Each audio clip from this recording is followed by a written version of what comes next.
Во что ты играешь? Войну. А ты знаешь, что такое настоящая война? Нет. А давай я тебе расскажу. В 1941 году наша семья получила похоронку от смерти старшего брата при защите Сталинграда, главного кормильца семьи. Весной 1942 года, не выдержав утраты, умирает отец. Все эти события глубоко затронули меня, 17-летнего юношу. Попросив разрешения у председателя совета Аввакумова, я прибавил себе 2 года и пошел на фронт, чтобы отомстить за смерть брата.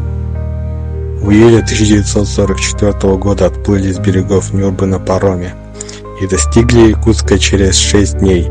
До Иркутска плыли целый месяц. Скоро наша военная часть должна была поехать на запад. Нас было 10 якутов. С таким составом на товарном вагоне мы приехали из Москвы в Белоруссию. При выходе с границы Белоруссии дорога стала опаснее. Мы приближались к фронту.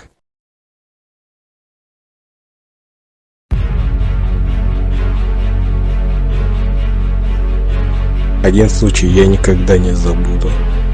Нас, новобранцев, построили в один ряд и отправили знакомиться с местами, где побывала война.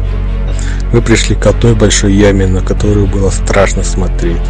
Я узнал многое о враге, о его диких поступках и преступлениях. Это было на территории Белоруссии. Вот так, внучек, вот такая она, настоящая война. После окончания войны более старших по возрасту отправили на родину, некоторых перенаправили в Японию, а нас, молодых, оставили и направили в Венгрию на очистку оставшихся врагов. Мы участвовали в нескольких операциях. Больше всего после победы мы мечтали увидеть родной край.